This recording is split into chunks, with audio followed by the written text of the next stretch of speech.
Hi my friends of photography and strong images. So this is my long-term review of the Godox AD100Pro. I've got two of these and I am having them for 1.5 years now, so I got a pretty good idea of what they are capable of and what not. So stay tuned for all the details right after the intro.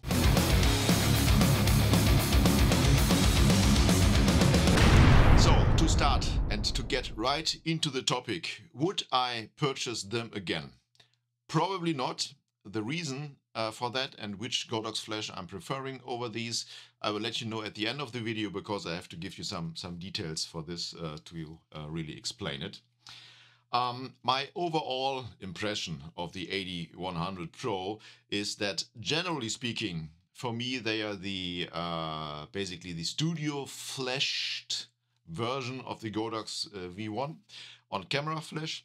So this is due to having the same round Fresnel flash mounting, and also the mounting system, the magnetic one. Okay, and power wise, they are also pretty close, no? The AD100Pro and the V1. The AD100Pro integrates nicely into the Godox flash offering, so same triggers, etc., etc. So from this perspective, you can't do anything wrong. The power output is that since the power output of the V1 is pretty close to that one, this is basically what you can expect from them. Okay, I'm mainly using two AD100 Pros for lighting the white backdrop in my studio, and additionally in some multi-light setups for accent lighting. And I'm usually trying to avoid to go beyond 1/4 of power, meaning that I'm sticking to 1/8 plus 0.7 of power or lower power settings. And this is true for all of my flashes. I'm doing that because the recycle times are getting pretty long if you are using a more powerful setting beyond 1/4. And I simply experience that or with my shooting rhythm, it's always fine with the recycle times when I'm sticking to these weaker settings of 1/4 or weaker. And just for your assessment, with two of these at 1/8 plus 0.7 of power, I'm shooting with ISO 200 and f1 7.1 at a distance of about 6 meters to a white wall. And concerning the AD100Pro outside, so our power overpowering the sun, I can't really recommend, since it's too weak. It might only be suitable if you're doing headshots and getting very, very close to your subject. So otherwise, it will not work. Recycle times, they're good. No, same as all the others when I'm sticking to my power settings. And also concerning the battery, so it's very hard I never managed to drain one battery during a shoot with these power settings I'm referring to. And a typical shoot in my case is like 800 to 1200 shots or less. Okay, you have to have in mind that they do have a modeling lamp, okay, over here. So if you are using that permanently during a shoot, this will decrease the amount of flashes you're getting out of one battery charge drastically, okay, really dramatically. Speaking about the modeling light, so there's one tiny issue with the modeling light.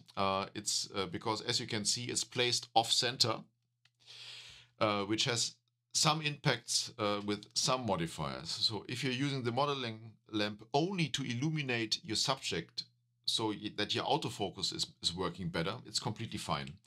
If you're using it to control the lighting, being off center is a slight issue, because I did, for example, some shots with having a window of light over the face of the model, and I used this barn doors, this AKR1 barn door.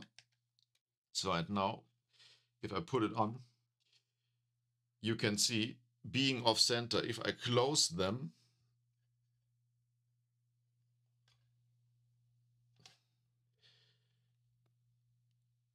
the light is basically coming from this end, and this light window is completely at a different position as if the flash was going off, which comes right out of the center. Okay, so the LED positioning is a little bit odd.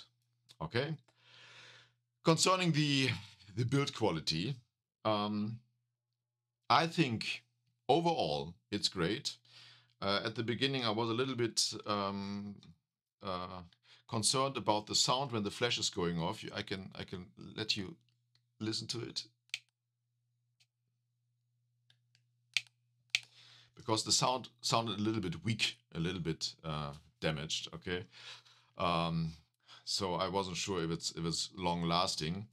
And concerning the durability, so what happened just recently to me, so both of these flashes, most of the time I'm using them in parallel at the same time. So I just did a calculation, so they fired between 8,000 and 10,000 flashes at these power settings I was referring to. But just lately I had to fire about 20 flashes at full power and something, so with one flash only. And as you can see over here, there is a black spot. Okay, so something went wrong there. It also smelled a little bit. At the moment, it's still working fine. So it's still firing, and the output, the power is great. The color of light is the same. But something like this happening at around 10,000 flashes is a little bit early, especially compared to my 8200s, which fired like 100,000 flashes without anything happening. Okay. And then the mounting options, you've got basically two options. So one is these built-in screws. You can attach this this item to, which comes with the package. Okay, and over here is something for an umbrella. Okay, and this one basically goes onto the light stand, and you can angle it a little bit. This one is fine if you're just using it on a tripod or with this attachment on the lamp stand, and if you're using them with the AKR1 accessories, which are these. You might have seen them. Okay, these magnetic accessories.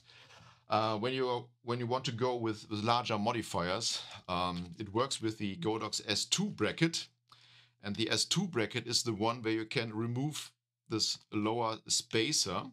So it has to be the second version of the S bracket, and then it fits in nicely, and you can use it with basically any modifier.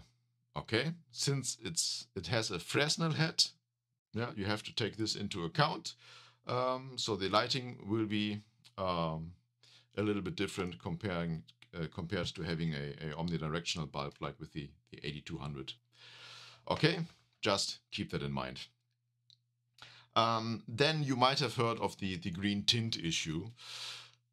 There are plenty videos on YouTube concerning this, so I'm linking you one of the best videos concerning this issue in the description.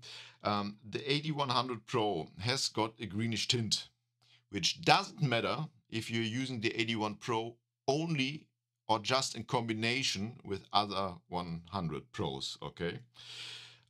Since it's a white balancing issue, so you have to white balance your photo or your image to the flash, and if it's got a greenish tint, the white balance will solve it later.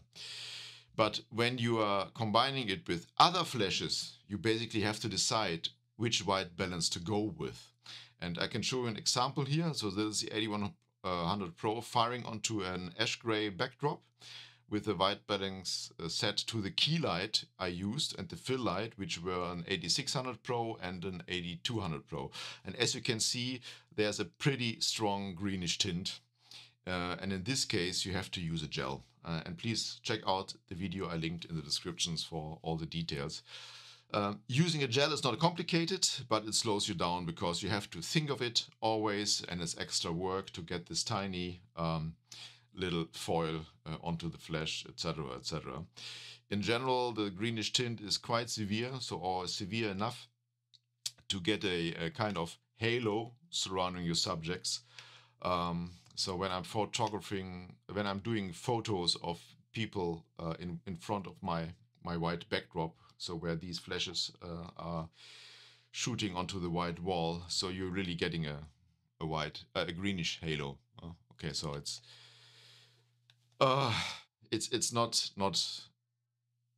an easy issue. Okay. And I really would like to add two things on this. So number one is that I'm not quite sure if it has been solved in the newer version, in the newest batches of the AD100Pro. So I talked to my retailer, which is a big one in Germany, and he didn't know. And second one is that I really can't understand why this happened, since it's a flash, okay? And the minimum requirement of a flash is that it gives, or it sends out consistent light color, etc. So strength-wise and color-wise. So I have no idea, because this should have been a no-go quality assurance criteria before releasing version 1. So I have no idea how this happened, okay, or why this happened, or why they released it with this greenish tint. So my final assessment. Since I said at the beginning I might not purchase the AD100Pro again, right? I would not, because I rather go with the AD200Pro with the additional round head, for example, for the following reasons. The AD200Pro is kind of repairable. So if one of these heads fails or the bulb fails, I simply purchase another one. Then I got some more power compared to the AD100Pro, because it's pretty weak. And I would rather purchase for the price. If I wanted to have something more inexpensive, I would purchase additional TT685-2s. So the version 2 came out a couple of months ago instead of the AD100Pros. Yes, I would lose the AKR1 accessories. But since the TT685 are also fitting into the S brackets, okay, I've got plenty of options concerning modifiers and power-wise, etc. It's the same. And the TT685, they also don't have this greenish tint.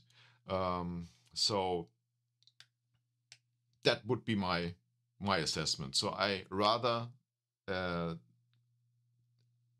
would rather not purchase AD100s. I would either purchase AD200s with an additional round head, or the TT685 on-camera flashes, speedlights. Okay, so to sum it up, the AD100Pro, after having used it for 1.5 years, is not bringing enough features for the price difference to the Godox TT685 series or to the AD200 series. Okay. Personally, I'm using 4 AD200s at the moment and 1 AD600, while the AD200s are really my workhorses for the jobs I'm doing right now. The AD100Pros I'm using, as said before, for backdrops, etc. I would invest in some AD600s, 1200s or 2400s in the future, in case I would work a lot with large modifiers in large studio spaces. So don't take my setup with the 4 AD200s and the 1 AD600 as the ideal one. It's just at the moment, for the stuff I'm doing, it's the ideal one. Okay, I will put out a video concerning what to think of when choosing flashes very soon. So stay tuned for this one. So that's it. I hope you liked my long-term review. I'm always happy to do reviews based on real life and work experience. So please like, subscribe, share. Questions are welcome in the comments. And always remember, guys, to listen to more heavy metal. See you soon.